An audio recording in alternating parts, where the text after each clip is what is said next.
I think.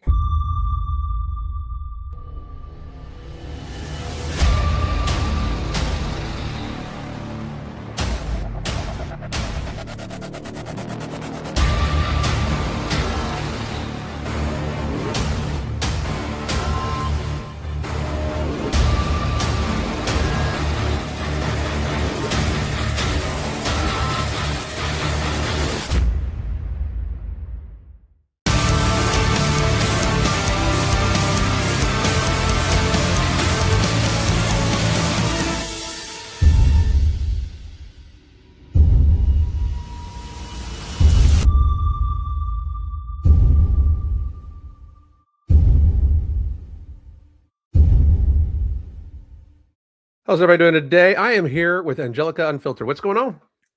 Hi, how are you guys?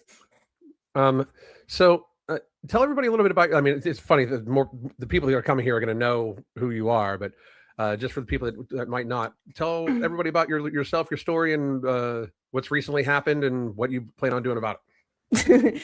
Long story short, I have grown up overweight or obese my entire life, and I learned about body positivity in like 2019, which slowly I was brainwashed into fat acceptance during the pandemic. And I had some drama go down when I decided to leave the fat acceptance community in 2024. I actually, another creator made a video about me saying that I was dead to them because I wanted to lose weight and not be in fat acceptance. And because of content like Alan and other creators in this little niche part of the internet, I decided that I wanted to use my experience and my perspective of someone that was in fat acceptance to start to create similar content. And as of the beginning of April, my channel has now been demonetized because they think, or YouTube says that I quote unquote promote EDs. So, do you think there's a good chance that it's like some of the fat acceptance people from before, that when you were in it, that are mass reporting you, or I've had someone commented on one of my videos saying that they saw like some fringe group on Tumblr like say that they mass report my videos, but Melina Honey Bison says that she went on Tumblr and like tried to do some investigation and couldn't find people doing that. But I don't know. I'm sure there is. I wouldn't doubt it. You know, the thing about it is like they will do stuff like that. Like that's where most of my strikes have come from. And like I do have a couple follow-up questions. First of all, you were in fat acceptance. Did you hate me? Did you know about me while you were in the fat acceptance? Or I didn't know anything about the anti-fat acceptance community on YouTube until like I started to leave, because I was mostly fat acceptance stuff is on TikTok and Instagram, and I didn't learn about like the anti-fat acceptance community until like my brain started to work again. And I was like randomly suggested some videos from Megan Ann, and then I like watched some of her videos, and then like I started like finding other people. But I will be honest, like when I just found you, I thought you were really mean, but then I kept watching it and I was like, wait, no, he's just saying the truth.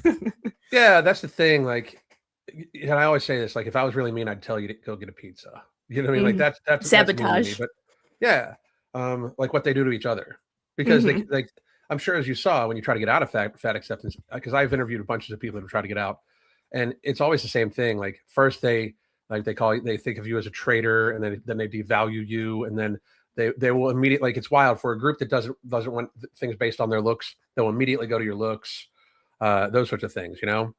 And it's odd to me. Like I have coaching clients. And by the way, I'm still taking coaching clients. You can get in the description box below, but I have coaching clients who were in fat acceptance, who are like, I fucking hated you so much, you know, like they're like, and then one day I went to tie my shoes and I almost passed out, and then like my voice came in their head, like that, right?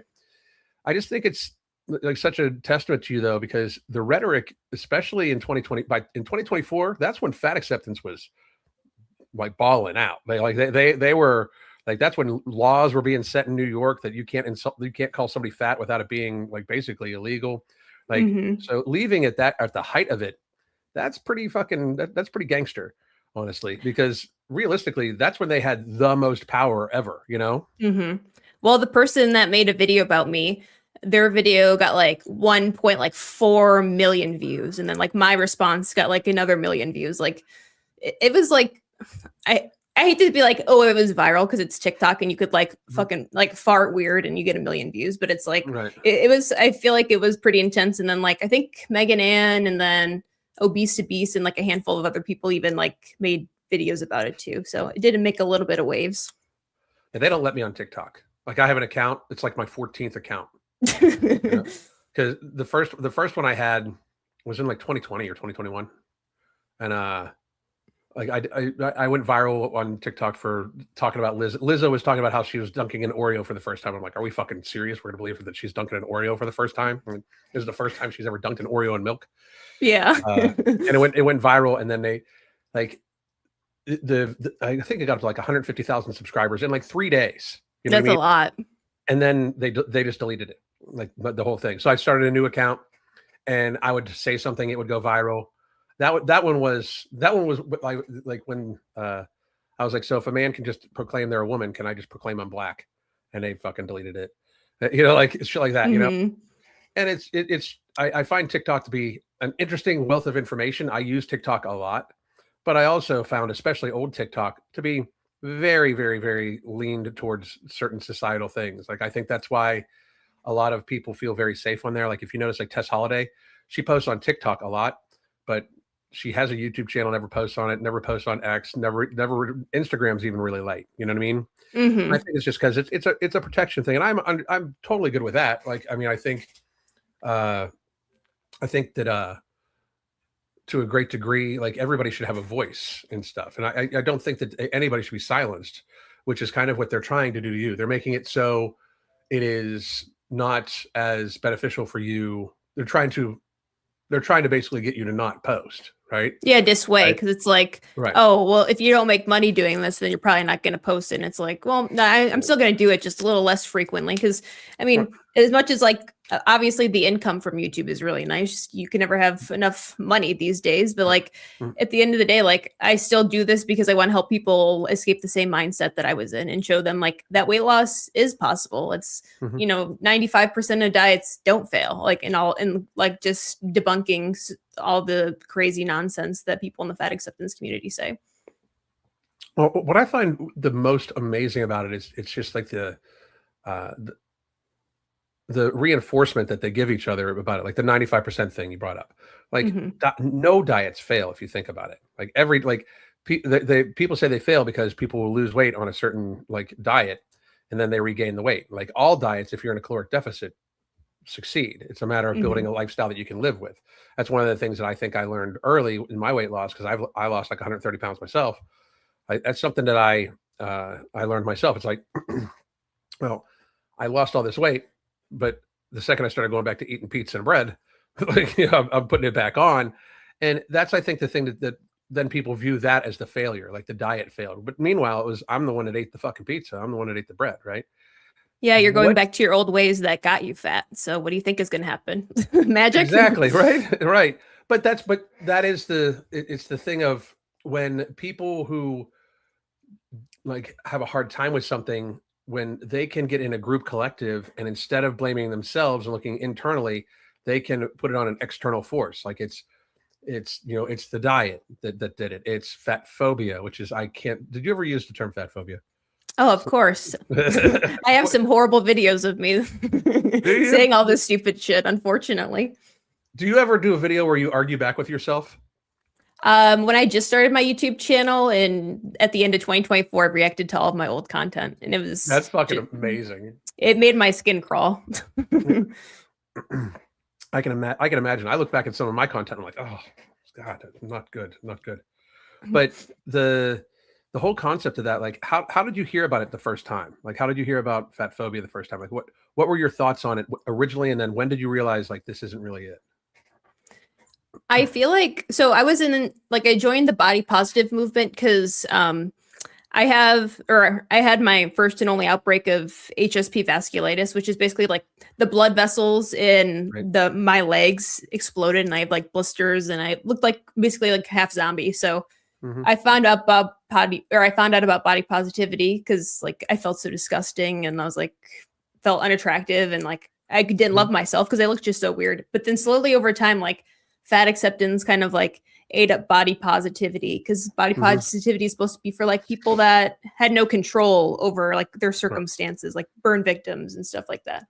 So I just slowly over time, it's like they like mashed together. And I don't know when like the first time I ever heard of fat acceptance, but it's like, or like fat phobia, but it's like when you find something that like confirms your bias or like makes you feel more cemented in your beliefs, of course you're going to like start to believe the same rhetoric or like everything else that comes along with it, because it makes you feel like a victim and like, oh, nothing is ever my fault, it's society's fault, it's people don't like me because I'm fat and everyone's fat phobic, it has nothing to do with like my personal responsibilities. Well, it's again just it's a very impressive thing to see that you came to these conclusions on your own, especially without having some sort of serious life event. Like I've had people like have heart attacks or stuff like that, where it's like, okay, I need to change. I thought nothing was wrong with me. And that normally happens like a little later for men and women too. Like people will be like, I can be this size, I can be that size. It doesn't matter. And then all of a sudden, like, my favorite one is people will be like, my test scores are great. I'm like, well, just give that a fucking minute. You know what I mean? Like, yeah, I had no issues when I was 26 and almost 300 pounds. Right. Give that a minute. Right. Because I was the same way. Like when I was around 300 pounds, I was strong. I still had like a 38 inch vertical jump. Like, I was athletic, big and fat, and I didn't have any cardio because I'm moving 300 pounds around, but I could still do some impressive physical shit. Right. For sure. And like a couple of years went past, me floating in the 260 to probably teetering around 300 range. And all of a sudden it was like, hit me like a fucking truck. Like it absolutely just like all came crashing in all at once. Like, first of all, my feet started going numb. So I was like, oh gosh. If I'm getting and I was in healthcare. So I'm like, I wonder if I'm getting diabetes. And then like, I had always like, one of the natural gifts I have is like, I could do a really hard workout today, won't be sore tomorrow. Like I I recover very quickly, but man, I couldn't do anything without being just incredibly sore, Ooh. And then sleep was bad, and sleep's never been a great thing for me because obviously crazy, but I told my wife, I was like, I just don't think I'm sleeping well. And she was like, well, you think so? Because you're snoring so bad. I can't sleep. Oh God. And then I realized like, okay, like this is not good. And she sat me down. She had a long, very serious conversation with me. And we changed that day. Right. And so it took a health event for me too. And one of the problems that happened to me that I was wondering if you saw too, if you get popular on social media for making a certain type of content, you just kind of flow into it. That becomes a very normal thing. Right. And the stronger I got by gaining more weight, the more popular I got. Right. Like it was very clear that like YouTube especially wanted me to be very big, very fat, and very strong. Like, and they would push my content. So it's like this very positive reinforcement for very negative actions. And I see that happen a lot with people in the fat acceptance community too, which is why I do feel bad for them to a certain degree, because they get a lot of positive reinforcement for very negative actions. Like we look at these "What I Eat in a Day" videos now, and not only are they monetized, but they're protected. Like you really can't do much. Like any video that I get that's age restricted is because it's a "What I Eat in a Day" video. Like I'm critiquing one, right? So do you think that has a lot to do with the strength of it? Because then that gives them actual like kind of social power, and then they're able to basically gang tackle people like you that try to leave. Yeah, I definitely do think like people get some sort of like confidence and even like some sort of like dopamine high between like getting more views and followers and then like people kissing their ass. So I think, I don't know, like social media and like certain analytics probably start to like gas people up, and like if people are always like, oh yeah, you're right. Like, so then people keep posting like more and more like hot takes, and like, then they continue to like brainwash their followers. So it's like when this person deemed me as dead for leaving the fat acceptance community, then people who believe that same thing as that viewer are going to go over to my channel and write like, you're fat phobic because you want to do this and like blah blah blah, you betraying everyone. So I feel like it gives people like a false sense of confidence to like keep doing poor behaviors. Now, and you don't need to answer this because like I totally respect like your wishes on it, but you're not mentioning the person's name that did this to you. Or is that a legal thing, or is that just because you don't want to blast them out? Or Oh, I'm like really bad with names, but then like, so I have like a video of the person that like, it's just like a screen recording of the TikTok of the person that did it, and it's their name is S, like it doesn't like say anything, and then like they blocked me, so then I can't click on like their profile to see what their username is too. So I'm like, I just call them that. I just say they or S because I'm like I don't even know what their fucking username is anymore. right, okay, so that makes sense. I was just wondering because I mean I've been on that side too. Like there's a whole documentary about how they came after like not only me but they came after anybody that followed me. Like it's called The Dark Side of Fat Acceptance. You can watch it on Tubi, where like these people like they were calling people's work like, you know, do you know that your employee such and such supports a Nazi racist named Alan Roberts, blah blah blah. Like because that's what the thing. Like I was a Nazi and a racist because I told people being fat was bad. Oh, for sure. You're like the worst person ever. Then you're probably also ableist. Well, all the other things. Definitely the ableist shit. I mean, like that one I don't even. That one is kind of weird because like I can almost see it because I'm very big into even if you are in a wheelchair, you should be doing something. You know what I mean? Like because I have friends that are in wheelchairs that are very like I have a friend who plays in a basketball league. I don't play in a fucking basketball league, and he's like my age in a wheelchair, been in a wheelchair forever. And he works out all the time, holds a fucking job. That you know, I'm a very big believer in you make your own kind of destiny, right? For sure. And so the ableist thing was something like the racist thing caught me off guard for lots and lots and lots of reasons. You know what I mean? I always get weirded out by racist, homophobe, and transphobe. I always get weirded out because like I have like growing up, most of my friends were black. You know, I mean, the vast majority of them. You know. And like my son's best friend who goes on vacation with us, him and his husband go on vacation with us all the time. It's like this weird thing. Like, so I tell you can't be fat. So therefore I'm homophobic, you know, like, cause I'm an X Generation X person. Like in my mind, we had kind of solved this shit. We didn't care. Like we just, you know, don't get mad if I make a joke, but jokes are funny no matter what. Right. They always try to like, stick a label on you that they think will hurt either you personally or your reputation. So them calling you fat phobic obviously was a big thing. Helen is always invited to the black cookout. Black cookouts are the best cookouts. I mean, by far. And they're better than white cookouts because very frankly, like we don't like you guys don't try to light nobody on fire, and we have bonfires so fucking big that oftentimes like people get hurt. And that's a true thing. no fireworks being shot out your butt or something like Jackass. I've never done the firework, but I have personally poured gasoline onto a pile of wood and then thrown a match from like 10 feet away, thinking that was going to protect me. You know? It's still just in case anybody's wondering, you still end up with no eyelashes or eyebrows for just in case anyone was wondering, you know. But it's those sorts of things, and they try to do it. I mean, they went after my wife, who I mean, my wife is the sweetest, most amazing person alive. I know it sounds weird because of me, but she is the sweetest, most amazing person. Would help anybody, person alive, animal lover, you know, like type thing. They went after her. At one point in time, they were spreading a rumor that she abused me, like she was a husband abuser, like she would beat me and shit like that. Which is like at the time I'm like 200 pounds and she's 100 pounds, you know, it's like it's almost like kind of comical. Not that she still couldn't whip my ass, and there's always the Second Amendment, right? But I find them to be, they literally just when the fat acceptance community, it had to be even worse for you, but when they decide that you are their enemy, they create their own like story of you. They create their own reality of you. What was the most outlandish thing somebody ever said to you?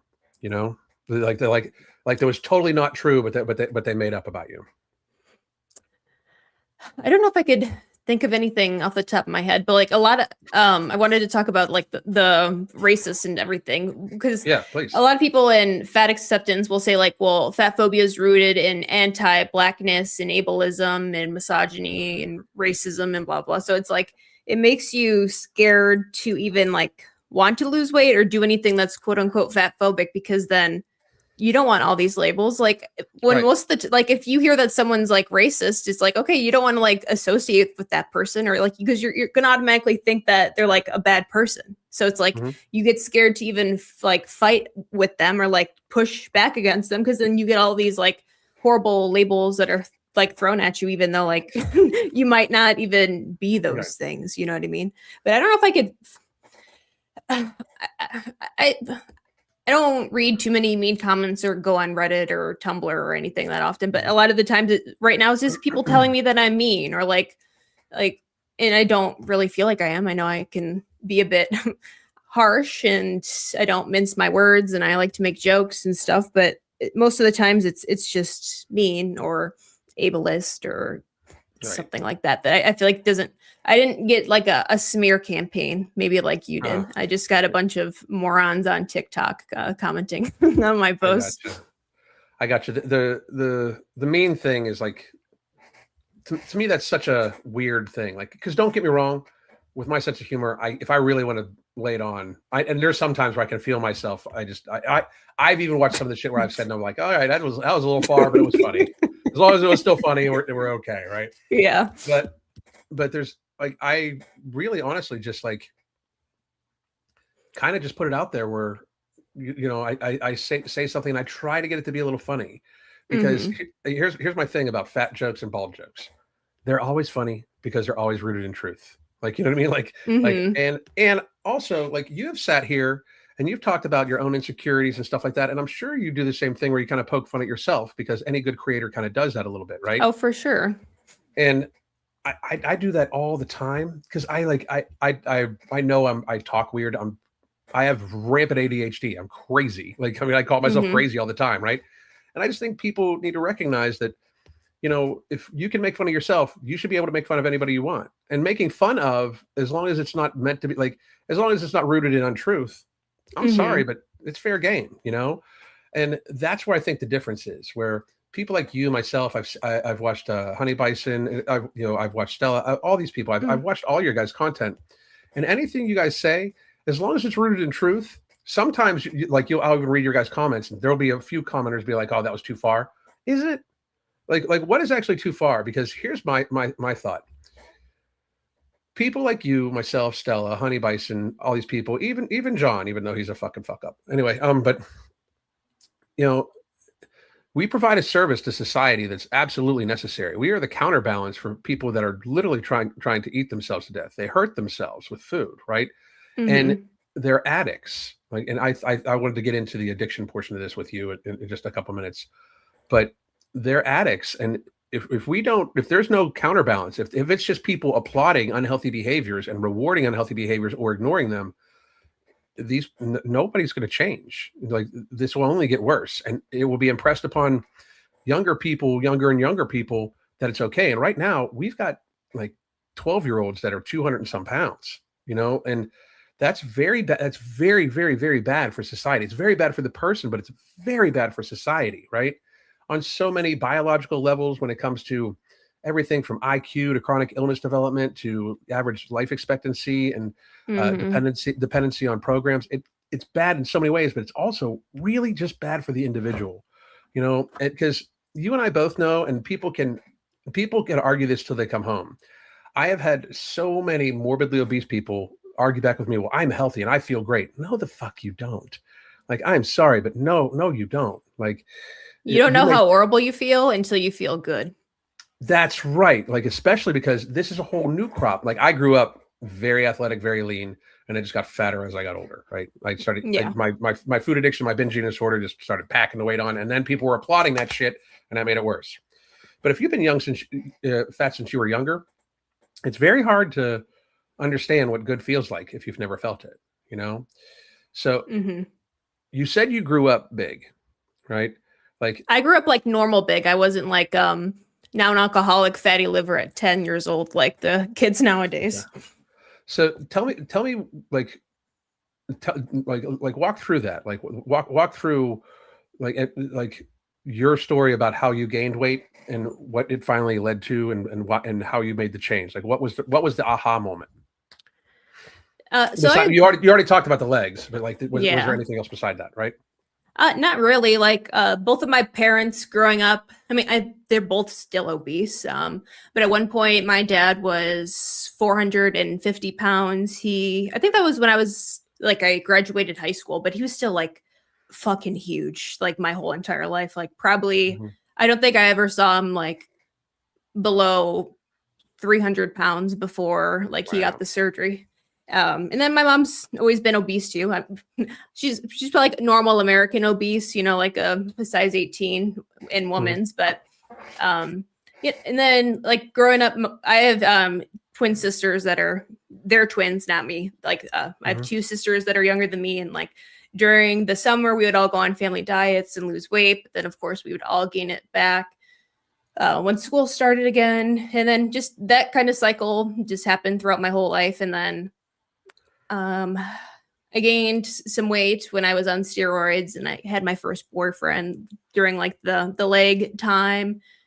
And then, you know, throughout my 20s, I've gained weight and lost weight like within 20, 30 pounds. But then during the pandemic, that's like, well, after I graduated college, I gained a little bit of weight because I wasn't walking to class, and I just sat in an office going to the vending machine all day because I was bored. But then when I was sent to work at home, and then I was getting more involved in the fat acceptance community, I was brainwashed to think that like I was always restricting, and like I needed to treat myself, and I needed to give in to all my cravings. And then within like, I 2022 is my heaviest. That was 272.8 pounds.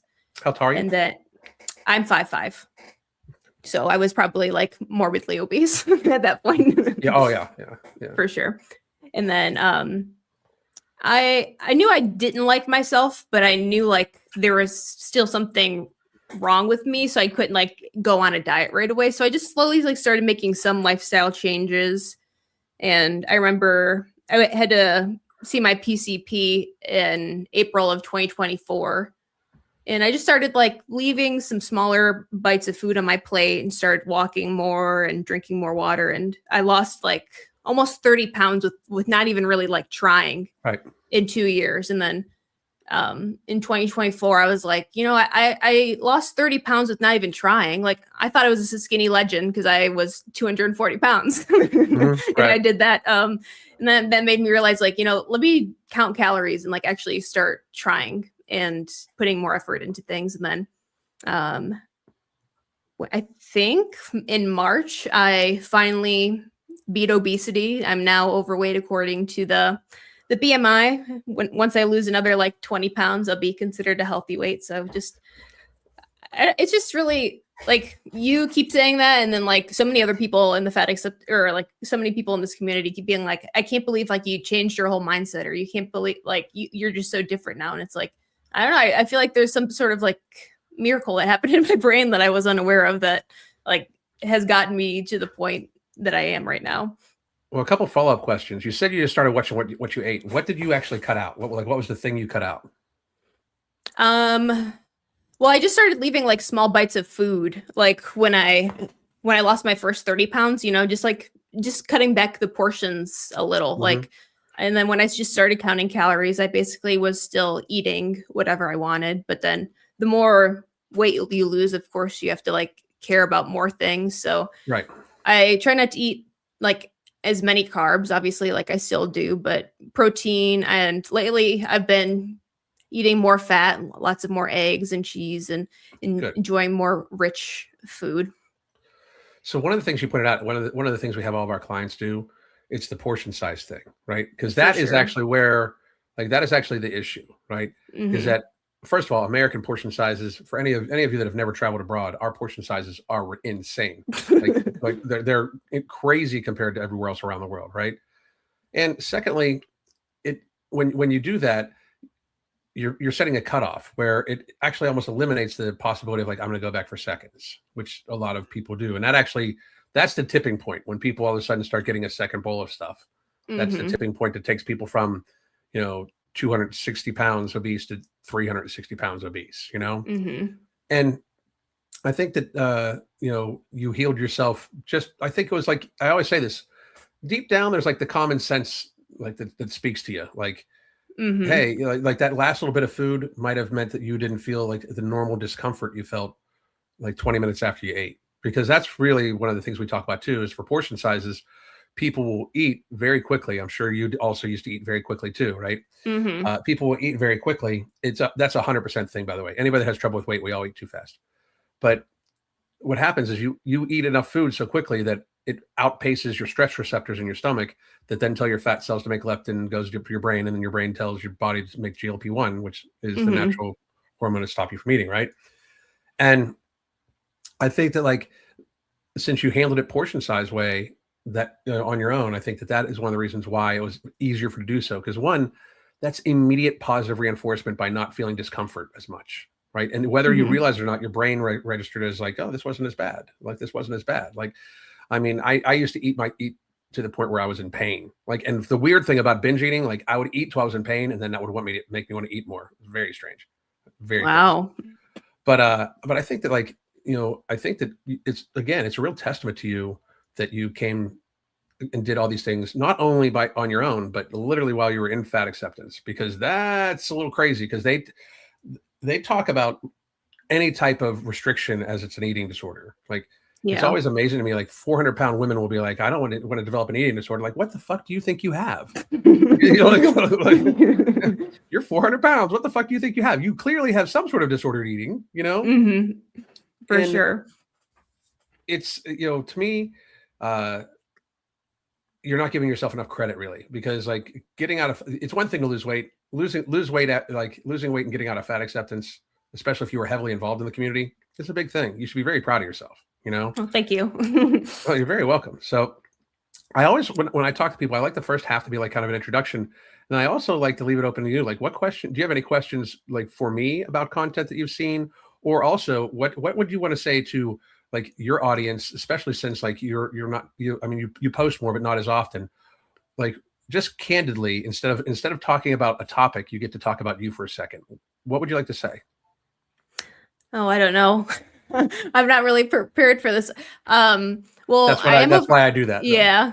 Well, I am over on Patreon, so like we're doing some shits and giggles and having a little more fun and not being as censored over there, which has been fun to still like connect with people. Because I mean, this I work from home and I'm self-employed, so it's nice to like be on YouTube or like have some sort of other community and chat with people with that deal with this type of stuff, because none of my like real life friends or like my mom or like my husband, like none of them were in fat acceptance. So it's like it's like they don't ever like, I mean, my husband like listened to me talk about shit, but he's like doesn't understand like how crazy it was, or like he didn't know how like insane people on the internet were until that person like made the video about me saying that I was dead because I wanted to lose weight.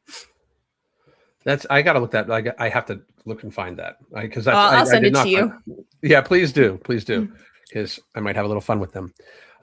Because that's always a weird thing to me. Like, you know, the demonization of taking control of your health in our society is a weird thing that happens not just with fat acceptance, but, like, we're reaching the stage where people are full blown, like, it's a full blown addiction to just about everything. Like, I saw a bunch of people earlier talking about there's likely going to be a very small, people don't need to overestimate this, but there's likely going to be a very small push to minimize SSRIs coming up, right? And Okay. people are losing their fucking minds about that shit, like, and people are like, it's like this, well, maybe we shouldn't be on them as much. Like, your doctor prescribes them, they have no mental health care background or training, they're just prescribing them because you said you were depressed, right? And it's the same thing, like the GLP-1s. Like, did you lose weight with the GLP-1, by the way? No, all natural. Okay, good for you. But also, I got nothing against anybody that uses a GLP-1 to help Me either. themselves build healthy habits, as long as you realize that being on any medication the entirety of your life is probably a bad idea. Like, being any medication is a bad idea. Are you seeing like very similar treatment of people that lose weight on GLP-1s as how you were treated? Yeah, I feel like, I mean, obviously I understand that like there is side effects to GLP-1s and stuff, but like GLP-1s are being like so demonized on social media Mhm. now, or like that people are like talking about the skinny epidemic and everyone is like promoting GLP-1s. And I'm like, everyone is fat here. Like 75% of Americans are fat. Where is the skinny like epidemic? Right. Like, and most people using GLP-1s are still fucking obese too, which is so annoying. And it's like, Yeah. I hate everyone on the internet. Yeah, No, I it's don't. very. I only hate a small percentage of people. I hate most people. I'll say that straight up, because most people are dumb about this shit. I agree Mhm. with you, by the way. The like people, I talked about it yesterday. People were like talking about the skinny epidemic. Like, are you fucking kidding me? Like, maybe in Hollywood, okay, but as a newsflash, That's not real life. that's not real life. That's not a new thing anyway either. Like, Hmm. you know, if you look at how Hollywood handled obesity, even with Tess Holiday, they wheeled her out basically on a U-Haul to walk down a runway, and basically as a statement, like the one time I saw her like kind of waddle on the runway, she was wearing the sample size dress, right? Yeah. And so it wasn't even really a fashion thing. Like, they were sending you out as a message, right? So Yeah. it's the entirety of Hollywood, the fashion industry, and everything like that. They weren't really pro fat acceptance either. They were just using fat people as rhetoric, right? The very second Hmm. that GLP-1s started, like the pharmaceutical industry started paying more of their bills, that's when you're seeing back to the very, very thin, almost too thin models. Like, I wish it would get to the point where, like, okay, an average woman, like the ideal average woman in America, should have, like the average woman is 5'3", 5'4", right? So that is Hmm. 64 inches. The average woman should have somewhere around a 30-inch waist or under, right?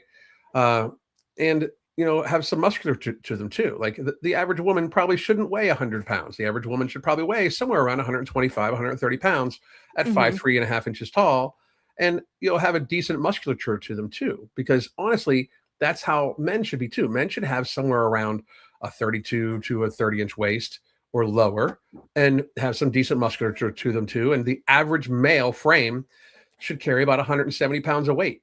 But instead, all of society, the averages, like the average male is 200 pounds and the average woman is 170 pounds, and both of them have a waist to height ratio of almost 60%, which puts everybody at obese, right? Hmm. And it's a weird representation of how the fashion industry is moving towards very thin again, which is also just another, like, it's a twofold thing. I was talking to somebody about this earlier, but one, it's an unhealthy standard. Like, if you look at some, like the people pull out the Olivia Wilde, I think her name is, Yeah, and obviously the Osborne chick. The Osborne chick looks like she's about to die. Like, for I mean, sure. I mean, that's clearly unhealthy. Promoting it as a weight loss journey for either of them is in fact an unhealthy statement, right? But it's wild to me how they don't promote, like, any woman with any type of musculature to them, they have to over sexualize immediately. Like, you think about Megan Fox, you think about stuff like that, right? Hmm. So it won't be the beauty standard necessarily. It's like they said it differently. So I really think that Hollywood and everything like that, they play a huge part in all of this.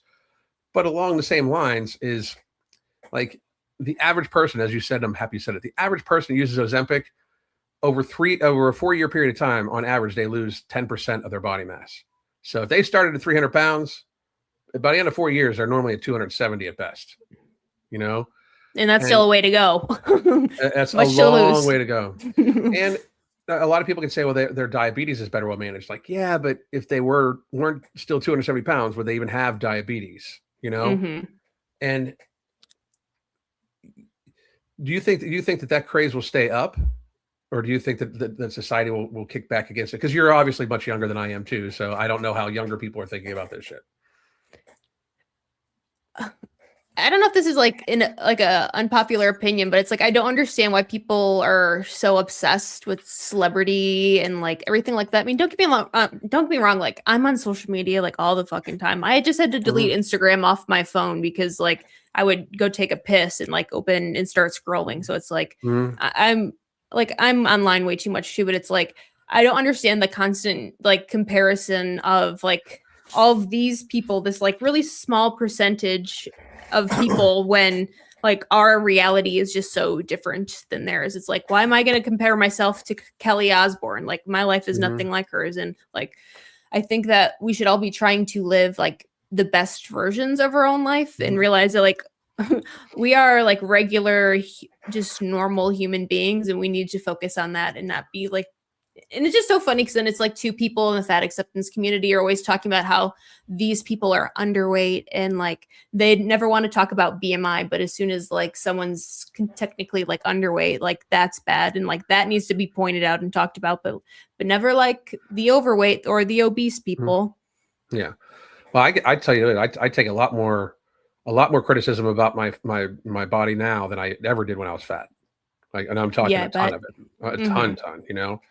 But you point out a very good thing, how they always talk about how they're too skinny. And that's what to me is weird is like I hate the fact that it does give it some validation to like the skinny thing, because they'll point out them, but they don't point out the woman who has 3 kids who lost 160 pounds to weigh 140 pounds so she can be there for her kids. Right. They don't talk about any of that shit. Right. But also point out, and I love how you think, because I mean, you sound like a younger version of me, but I'm not a big celebrity. Like the singer in one of my favorite bands, Moccasin Creek, has been a friend of mine for 12 years, right? Like I love his music, but he's Jeff to me. You know what I mean? Like, yeah, he's just Jeff, right? And that's how and that's one of the reasons why we became friends, because that's how I treated him, you know? And I just think that like, if you take a look at the lives of these people, they're normally pretty fucking miserable. The suicide rate amongst Hollywood stars is fucking high. Like it's a super high percentage, you know. A lot of them take their own lives because they're goddamn miserable and they set themselves up to not want to age well, that sort of thing. Like if you look at Kelly Osbourne, daughter to a drug addict rock star, like in and out of rehab a bunch of fucking times, and yet they'll prop her up as like she's a fashion authority or something. Like yeah, I'm sorry, but what she thinks about like the clothes I wear, why would that matter to anybody? And like you, like people like you or people that I think should be like who influence the young, like people like you who have been through actual shit and taken it upon yourself to in fact fix that shit. You know, like that to me is more of an ideal quality for society to look towards than anything else, right? And I don't think that that's ever going to happen, by the way, like because there's no money in that for like the large corporations. But do you see the push leaning away from fat acceptance enough that it will die out completely? I feel like so much in our culture would have to change for like. I feel like there will always probably be some weird like group of fat acceptance, but I feel like so much of our culture even talks like or uses very similar talking points to fat acceptance. Like even like my mom or like random strangers that don't even know about this part of the internet will just say like the same things that people in fat acceptance believe. Like, well, I'm just this weight naturally. Like, this is the weight I'm supposed to be. Or like, I can't lose any more weight. Like, it's just genetic to be this fat. So it almost feels like so much of our culture and our mindset would have to change for like fat acceptance to be completely gone. Because when I think of fat acceptance, it also ties in like health at every size and like a lot of like scientific misinformation and like all these things. And then like I'm very like tinfoil hatty too, and like so then I'm like, okay, well then like you're in the right place. I know I am. But then I'm like, okay, the pharmaceutical companies and then the ultra processed food companies spend the most money on lobbying for the government. So it's like, how is fat acceptance going to be dismantled and this country going to get healthy when there are people in this society that want us to be stuck and sick and fat and weak? Well, yeah, the fat, sick, weak, and dependent. Like I say all the time, and I completely agree with you. And here's my thing: that's not a tinfoil hat thing. Like, I mean, I know I can, but it's weird because I got called a conspiracy theorist so much. But like, they're like, "Are you a doctor?" Like, no, but I used to hire and fire them all the fucking time. How about that? Like, you know what I mean? Yeah. Like, do you know anything about public health? You mean besides sitting on the boards of directors for multiple counties in the United States to write their disaster policy? Besides that, no. You know, like. I just find it to be kind of this weird thing where even like you brought up the healthcare industry, doctors are saying that you're fat because of your genetics. That is such a crazy fucking statement that is just passed off until like people like me or you say something about it. And then they label us as a conspiracy theorist, which, by the way, for those of you that don't believe me on this, go look it up. But the term conspiracy theory was created by the CIA to discredit people after they killed Kennedy, like after they killed President Kennedy. And that's no shit. They were the ones that created it. And it's like the viable proof that they want people fat, sick, weak, and dependent is everywhere. I always talk about dietitians are my new chew toy, basically, because if you look up who writes their curriculum that they learn from, like the funding for the agency for the curriculum that they write is like Novo Nordics, like Eli Lilly, like the Confectioners Association, like the Sugar Association of America, shit like that. They're the people that donate the funds to the accreditation agency and the curriculum agency for dietitians. So basically, their curriculum and accreditation is written by Big Pharma and Big Food. And these are just factual things. So I find there'd be no reason to believe like any of them, especially when they say shit that's clearly unrelatable to the real world. Like I saw a dietitian on Instagram not too long ago suggesting that everybody needs like 10 slices of bread in a day to keep their brain running. Like that's clear propaganda to keep people fat. Right? In my mind, like if you know anything about ultra processed foods and you know anything about how like people react, like I've coached thousands of people, bread is a fucking problem. You know, like bread's a problem for me, and I have to. My stomach gets fucked up from gluten, and I still have a hard time avoiding bread. Right? Yeah. So I don't think it's too tinfoily hat of you at all. Like, I mean, there's a reason why TikTok and Instagram still push these what I eat in a day videos and all the body positivity shit. You know, like, well, you know, it's so funny. I've been posting like my, like what I eat in a day as someone that's lost over 100 pounds. Like, it's like, I'm scared to even like say these words because I don't want to get you in trouble. But in my video, I said like, I was busy and I wasn't that hungry for lunch. So I just had something small. And like that what I eat in a day video got in trouble because I said I wasn't that hungry. And I'm like, what? I can't have some sort of like, my appetite can't go up and down. Like that's just fucking nuts. But then to talk about like the doctors too, God forbid you want to go to the doctor and lose some weight. Like my doctor and my psychiatrist are fucking obese. And then last year when I went to my doctor, I was like 200 pounds. So I lost 70 pounds at that point.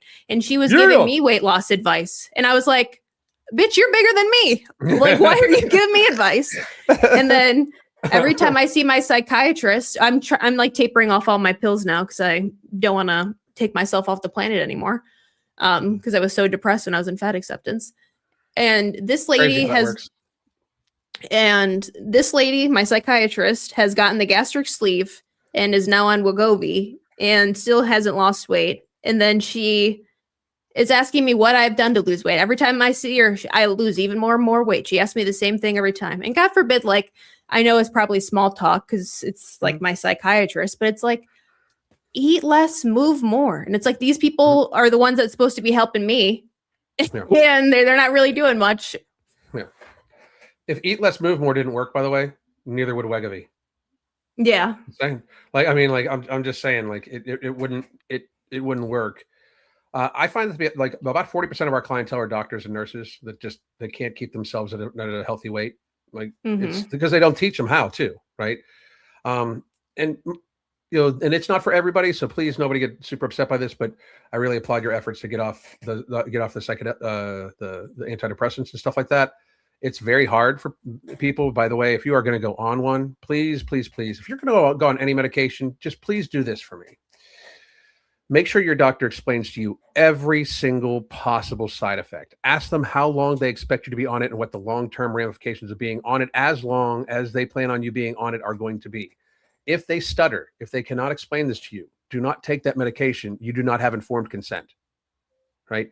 If they cannot give you informed consent, they should not be prescribing it. Ask them what the ingredients are for the medications they want to put you on, Okay. Like it's very important. And on every drug commercial, which is every other fucking commercial on TV, they will say, don't take this if you're allergic to any of the ingredients. So they should know the ingredients before they prescribe it to you anyway, just in case. Right. So just make sure you're getting informed consent. I don't ever tell anybody to not go to a doctor, although I will say the allopathic healthcare system is great if you break a bone, but it's pretty evident they don't know what the fuck they're doing with chronic illness. Like they have no idea how to reverse type 2 diabetes. They have no idea how to reverse obesity. They have no idea, like, and people can say, well, yeah, they have the gastric sleeve. I'm sorry, but I have probably 24 clients right now that have all gotten gastric sleeve or gastric bypass and still have a problem with food, you know? And same thing. It doesn't cure it. No. As a matter of fact, I would argue this, like this is the problem with Wegovy, with this problem with the GLP-1s and the surgeries. It gives people like kind of a false sense of security. Like, oh, my hunger is completely gone. I can eat a little bit of this, a little bit of that. Oh, I was able to eat cake today and not eat the whole thing. What a great thing. Maybe the thing is you shouldn't be eating the fucking cake. You know, like they don't really change their habits. Their habits just get more diminished, which is also another reason why a lot of women that go on Wegovy, especially women that go on Wegovy or GLP-1s or get the gastric sleeve, especially, they end up losing their hair, like a lot of their hair, because they're malnourished because they eat the same shit that they were eating in less quantity, right? But make sure you like at least ask these questions, because if they have no idea when you're gonna get off these medications, that's not good. And also, just so everybody grasps, and you can look this up. I always suggest to anybody, not you, but everybody, I suggest you look this up. Every SSRI has a black box warning on it for suicidal ideation. Every single one of them. Like that's a dangerous thing. Okay, so just be mindful. Do they help some people? Yes, absolutely. You know, but help as many people as they're prescribing them to, I have a hard time believing that. You know, are you finding that's messing with your hunger at all, by the way? No, I haven't really noticed that much of a difference. I think just because I've created such like a good lifestyle, or I just have so many like consistent lifestyle habits that like my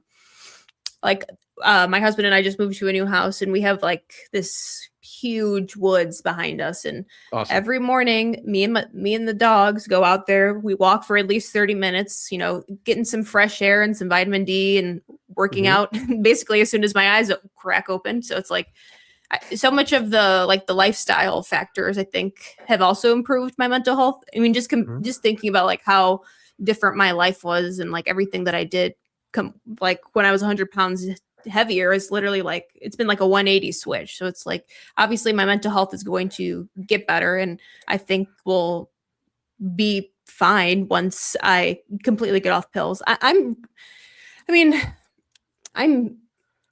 don't want to say I'm sensitive, because like I do have thick skin, but like I'm an easy crier. So it's like I've been crying a little bit more easily, but it's not like I'm depressed. It's like my husband and I are watching Love on the Spectrum, and it's like one of them just got engaged and I just start crying, and it's like, okay, that's fine. That's like happy tears. It's not like happy tears, you know, slitting my wrist tears.